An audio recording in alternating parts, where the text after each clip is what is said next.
महापूर परिस्थिती निर्माण झाली. सगळ्याचं बेसिक कारण काय आहे? युरोपियन मॉडेल आपण सद्यस्थितीला बऱ्यापैकी ॲक्युरेसी देतं. म्हणजे सांगली जिल्ह्याची वैशिष्ट्य पाहायला गेलं तर ते टोकाची आहे आणि या टोकाची वेगळीच परिस्थिती आहे. कराड कमी होतंय, कराड चढतंय, हे जो खेळ चाललाय ना, हा खेळाचा जो गमक आहे ते ऍक्च्युली कोयनेच्या विसर्गामध्ये आहे.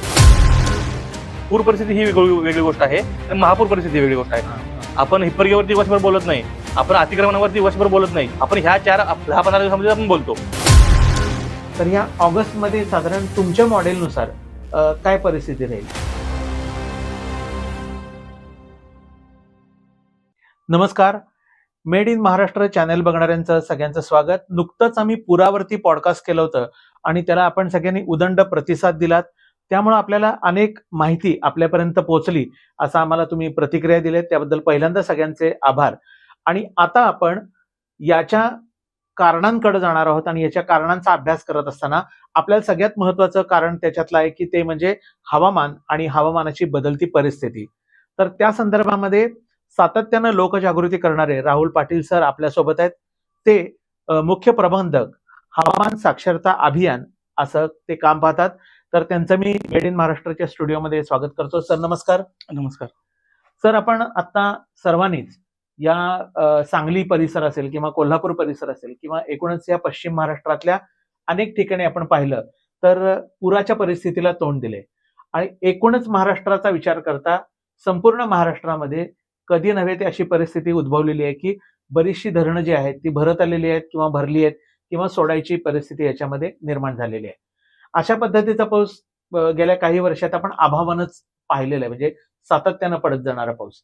तर ह्या सगळ्याच्या पाठीमागचं जे विज्ञान आहे म्हणजे हवामान विज्ञान आहे, तर त्याच्याविषयी तुम्ही आपल्या सगळ्या मंडळींना सांगणार, श्रोत्यांना सांगणारच आहात.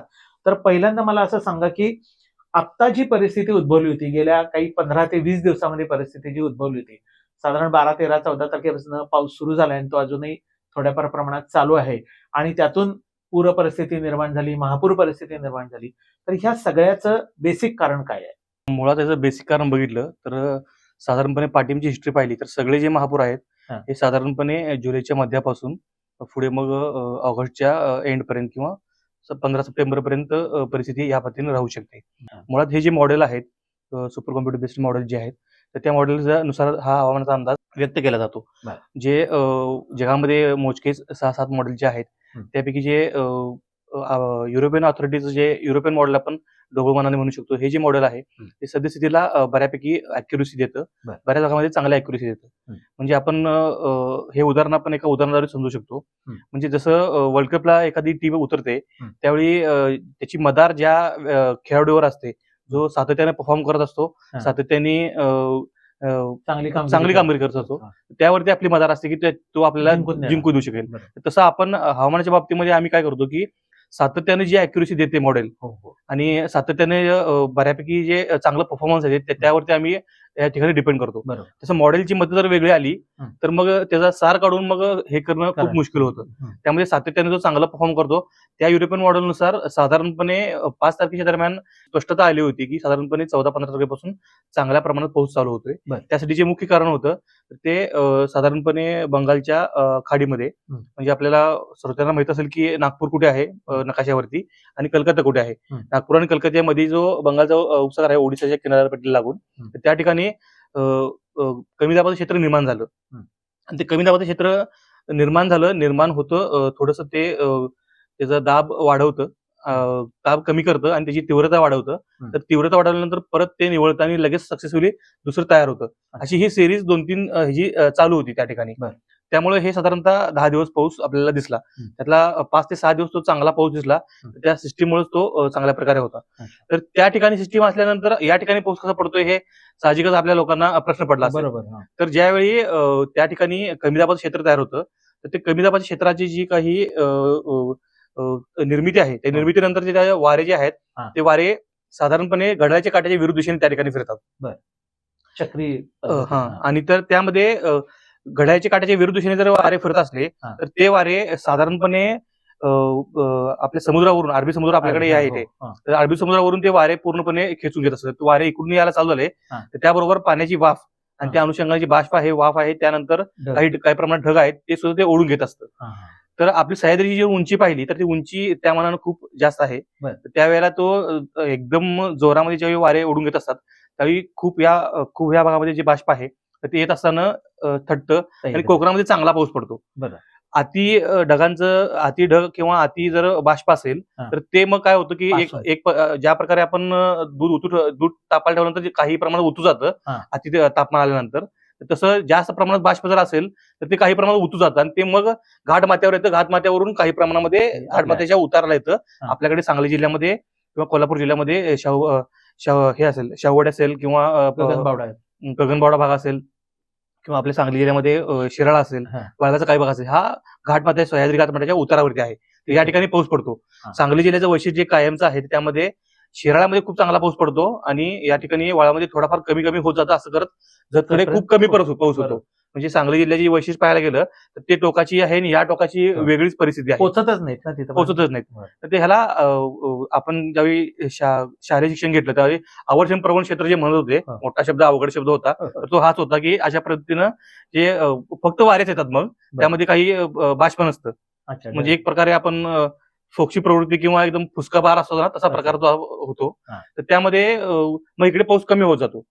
पाठिंबच्या कालावधीमध्ये जी परिस्थिती उद्भवली ती अशीच होती की साधारणपणे आपण जर पाहिलं तर नाशिक पासून एक कारवार म्हणा किंवा मंगलोर पर्यंत ही जी पट्टा आहे या पट्ट्यामध्ये जास्त पाऊस का पडला तर त्याची सिच्युएशन जी आहे ह्या कमी दाबाच्या क्षेत्राची तर ती नागपूर आणि कोलकाताच्या मध्ये होती. ती सिच्युएशन जर समजा तमिळनाडूच्या या ठिकाणी असती खाली गेलं तर हे मान्सूनमध्ये शक्यतो ह्या गोष्टी घडत नाहीत, त्या इतर वेळी घडतात. ज्यावेळी मोठे चक्रीवादळ तयार होतात त्यावेळेला, तर त्या ठिकाणी असं तर त्यावेळी साधारणपणे तुम्हाला केरळमध्ये जास्त पाऊस दिसला असता. या ठिकाणी सिच्युएशन असल्यामुळे वारे या ठिकाणी असे ओढून घेतले गेले आणि त्या ठिकाणी जास्त पाऊस पडला. जर आपण पावसाची आकडेवारी पाहिली तर एकेका लोकेशनला 300-400 मिलीमीटर पाऊस पडलेला आहे. आणि मुळात हे शासकीय आकडेवारी आहे. ऍक्च्युली काही ठिकाणी ज्या ठिकाणी रेनगेजच नाही आहे, म्हणजे यंत्रच नाही आहे, तर त्या ठिकाणी खूप जास्त पाऊसही पडलेला असेल. आपण हे फक्त एक ढोबळमानाने किंवा एक टेंटेटिव्हली म्हणू शकतो की या लोकेशनला एवढं पाऊस पडलेला आहे आणि तो शासकीय यंत्रणेने मोजलेला आहे म्हणून आकडेवारी आपल्याकडे आहे बरोबर उपलब्ध. तर मुळात या अनुषंगाने मी तुम्हाला एक अनेक वाक्य सांगू शकतो. हे मेजर केल्याशिवाय आपल्याला समजणार नाही. म्हणजे जसं मेडिकलच्या भाषेमध्ये काही स्कॅनिंग काही रिपोर्ट काढल्याशिवाय आपल्याला तब्येत कळू शकत नाही, तसं ही जी हवामानाची परिस्थिती आहे ही मेजर केल्याशिवाय कळू शकत नाही. त्यामुळे या ठिकाणी रेनगेजची आहे म्हणजे ऑटोमॅटिक वेदर स्टेशन्स आहेत किंवा मॅन्युअली जरी काही यंत्रणा असतील ज्यांनी स्वतः पाऊस मोजत असतील तर त्या खूप जास्त पद्धतीने वाढवल्या पाहिजेत. आणि खास करून आपण जे आता पाहता की जागतिक बँकेनं कर्ज देतात आणि 32 कोटी हे आकडे पाहतात, त्यातला काही प्रमाणात तरी खर्च आहे ना या बेसिक गोष्टीवरती करा. बेसिक गोष्टीपासून आपण काम करायला चालू केलं तर रिझल्ट खूप चांगला दिसेल पुढे. बरोबर. आत्ताची जी परिस्थिती निर्माण झाली होती त्याबद्दल सांगितलं, त्यातून थोडेसे आपण आता बाहेर पडलो आहोत. याचं कारण इकडं जे कमी दाबाचे पट्टे तयार होत आहेत ते आता व्हायचे थांबलेत की त्याची तीव्रता कमी झाली? ज्या वेळेला हवेचा दाब कमी होतो 1000 हेक्टरपासून जे कमी होतो 999, 95, 90 पर्यंत जातो, जसा तो कमी कमी होत जाईल तर त्यावेळेला तो हवेचा दाब जसा कमी होईल तसा त्याची तीव्रता वाढते त्या कमी दाबाच्या क्षेत्राची. आणि जसे कमी दाबाच्या क्षेत्राची तीव्रता वाढते तर मग जास्त दाबाकडून कमी दाबाकडे हे वारे जोरात व्हायला चालू होतात. त्याबरोबर मग पुढची सगळी प्रक्रिया होते. बाष्प येणं, ढग येणं, ढगांची सीड क्लाउडिंग म्हणजे ढगांची बीजारोपण होणं, ढगांची व्याप्ती वाढणं, सीड क्लाउडिंग, ह्या पुढच्या सगळ्या गोष्टी घडत असतात. बरोबर.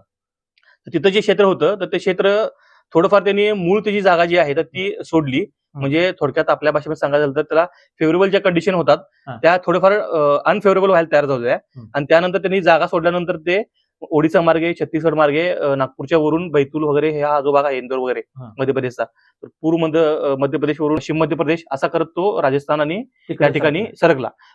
त्यामुळेच बरं झालं, नंतर 4 ते 5 दिवस तो अजून त्या ठिकाणी स्वतःची पोझिशन राखून असता तर मग इथले जे आकडे आहेत ते 400 ते 500 मिलीमीटर पर डे चे असते आणि मग ते खूप अवघड झालं असतं. कारण सध्या परिस्थितीला आपण जर पाहिलं तर अजून कोयना वगैरे धरण पूर्ण क्षमतेने भरलेलं नाही आणि ज्या वेळेला पूर्ण क्षमतेने कोयना भरलं जातं तर आता जी सांगलीची 40-45-40च्या आसपासची फूट परिस्थिती आहे तर त्या पाणी पातळीच्या वरती धारेवरती सगळं चढतं.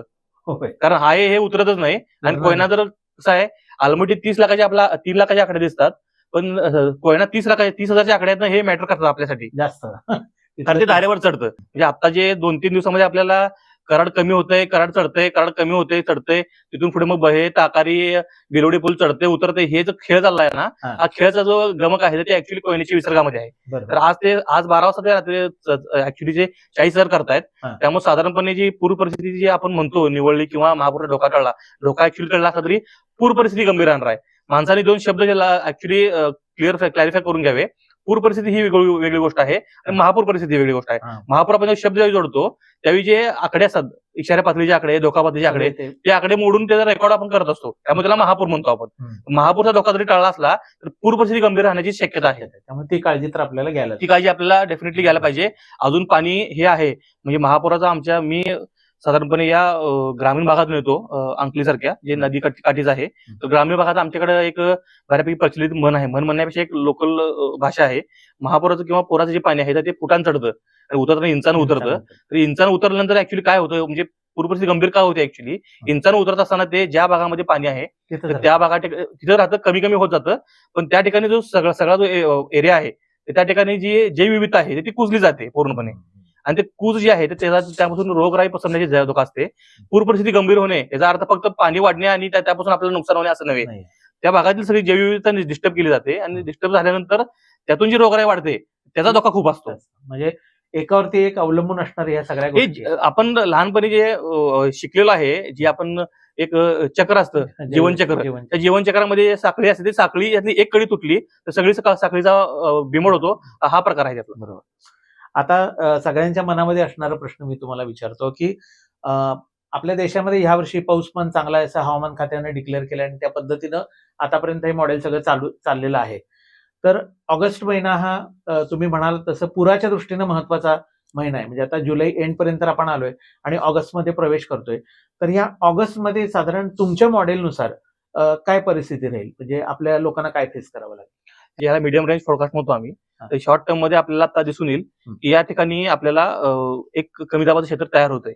तर तयार झालेल्या क्षेत्रामुळे काही प्रमाणात पाऊस वाढेल हे आहे. पण जर आपण सांगलीचे किंवा या ठिकाणचे एखाद्या लोकेशनचे जर आपण आकडे पाहिले तर सांगली या शहर किंवा आसपासच्या परिसरामध्ये साधारणपणे आपल्याला 40 ते 50 मिलीमीटर पाऊस दिसतोय. बरोबर. तर मग त्यामध्ये खूप कमी पाऊस आहे. पण 40 ते 50 मिलीमीटर सांगली ज्या ठिकाणी पाऊस दिसत असला, जसं आपण पश्चिमेकडे जाऊ तसे पावसाचे आकडे वाढत जात आहेत. आणि जे कोयना धरण आहे त्याचं पाणलोट क्षेत्र पूर्णपणे आहे. म्हणजे कोयना धरणाचा जो विस्तार आहे 70-75 किलोमीटर, त्याचे जे मुख्य पॉईंट आहेत त्या ठिकाणी आपण जर पाहिलं तर त्या ठिकाणी पाऊस 400 मिलीमीटर, काही ठिकाणी 450 मिलीमीटर, 500 मिलीमीटर पाऊस दिसतोय. मग आपल्याकडे येतात तसं महाबळेश्वर, नवजा, कोयनानगर वगैरे प्रिंट मीडिया किंवा ह्या मीडियामधून आपल्याला मुख्य येतात. नवजा, महाबळेश्वर, कोयना किंवा अजून पाटण ह्या ठिकाणी जे आकडे येतात ना, त्या ठिकाणचे आकडे आणि त्या संलग्न बाकीचे जे आकडे आहेत त्यामध्ये बरीच वाढ दिसते. म्हणजे इथं 40-50 दिसतोय, तिथं 400-500 दिसतोय. 10 पट जी ही वाढ जी आहे हा वाढ चिंता करण्याचीच आहे. म्हणजे आपण महाभारत धोका टळला म्हणून सगळं आपण निवांत व्हायचं असं नाही. क्लायमेट चेंजमुळे हा गोष्टी करतायत. मोठ्या परिस्थितीमध्ये आपण सक्सेसफुली 2-3 वर्षामध्ये आपण 2-3 महापूरला फेस करतोय म्हटल्यानंतर ही मोठी तशी बाद घटना आहे निसर्गाच्या दृष्टीनं, आपल्या दृष्टीनं. पण का ह्या गोष्टी करतायत ह्यासाठी आताच फक्त हाईप मिळते. आपण आलमट्टीवरती वर्षभर बोलत नाही, आपण हिप्परगेवरती वर्षभर बोलत नाही, आपण अतिक्रमणावरती वर्षभर बोलत नाही, जे काही नदीपात्रामध्ये नैसर्गिक ओढ्यानाल्यामध्ये जे अतिक्रमण झाले त्यावरती वर्षभर आपण बोलत नाही. आपण ह्या 10-15 दिवसामध्ये आपण बोलतो. ज्यावेळी तुमचं हाय सगळंच हाय अलर्ट असतं, ज्यावेळी लक्ष देणं गरजेचं आहे, त्यावेळी तुम्ही दुसऱ्या ठिकाणी गुंतलेला असाल तर मग या गोष्टीवरती वर्षभर काही चर्चा होत नाही. पाठीमागच्या 15 दिवसात जो पाऊस पडला त्या तुलनेने पहिल्या आठवड्यामध्ये, ऑगस्टच्या पहिल्या आठवड्यामध्ये पाऊस हा कमी होतोय. साधारणपणे 30-40% पाऊस कमी होतोय. कारण आकडेवारी पाहिजे तर पाठीमागच्या म्हणजे 1500-1700 मिलीमीटर पाऊस पडलेला आहे, तो 700-800 मिलीमीटर पाऊस यामध्ये दिसतोय. आणि तुलनेने दुसऱ्या ह्यामध्ये पाऊस कमी होतोय, अजून पाऊस कमी होतोय दुसऱ्या आठवड्यामध्ये ऑगस्टच्या. तर ही एक चांगली बाब आहे की परत मग महापूर परिस्थिती होती तर ती बिकट किंवा अजून गंभीर होणार नाही. पण पूर परिस्थिती राहील, इंचानं उतरेल, त्यामुळे त्रास होईल, ती परिस्थिती गंभीरच राहील, पूर परिस्थिती गंभीरच राहील. पण महापुराची परिस्थिती आहे किंवा धोका जो आहे तो सद्यस्थितीला टळलेला आहे. आणि त्यानंतर मग 15 ऑगस्ट नंतर बऱ्याच भागामध्ये उघडीप दिसते, कारण परत मग सक्सेसिव्हली कमी दाबाचं क्षेत्र जे आहे तर ते तयार त्या ठिकाणी होत नाही. अच्छा, त्यामुळे म्हणजे काही प्रमाणामध्ये त्यावेळी मान्सून ब्रेक जो आहे किंवा मान्सूनचा खंड जो आहे तो काही प्रमाणामध्ये बाकीच्या भागामध्ये दिसेल. पण तुलनेने जे काही घाटमाथं क्षेत्र आहे नाशिक पासून खाली ह्याच्यापर्यंत बेंगलोर पर्यंत, तर त्या ठिकाणी आपल्याला पावसाची आकडे जे आहेत त्यामध्ये फक्त कमी झालेले दिसेल, थांबलाय किंवा उसंत मिळले असं नाही. म्हणजे ज्या ठिकाणी सक्सेसफुली 8 दिवसामध्ये 10 दिवसामध्ये जिथे 1000 मिलीमीटर पाऊस पडत होता त्या ठिकाणी 300-400 पडेल. पण तो पाऊस राहणार आहे. तर ही हा गोष्ट समजून घेणं महत्वाचं आहे. यातली समाधानाची बाब म्हणजे ऑगस्टमध्ये पाऊस थोडाफार कमी आहे, पूर्ण संपणार नाही, कमी आहे, पण त्याचा त्रास होईल असं नाही. पण सर म्हणतात त्याप्रमाणे पूर आणि महापूर यातला फरक समजून घेणं महत्वाचं आहे. त्याचे सामाजिक जे सोशल इंजिनिअरिंगवरती होणारे जे परिणाम आहेत ते पण समजून घेणं महत्वाचं आहे. आणि सर्वात महत्वाचं म्हणजे सर्वांच्या मध्ये जी हवामान साक्षरता हा शब्द त्यांनी वापरलेला आहे, करेक्ट वापरलाय. हवामान साक्षरता होणं फार गरजेचं आहे. तर पाटील सर, तुम्ही आपल्या या मेड इन महाराष्ट्रासाठी इंटरव्ह्यूसाठी वेळ काढून आलात त्याबद्दल थँक्यू. आणि परत धन्यवाद. काही आलं तर आपण निश्चितपणाने परत भेटूया. थँक्यू.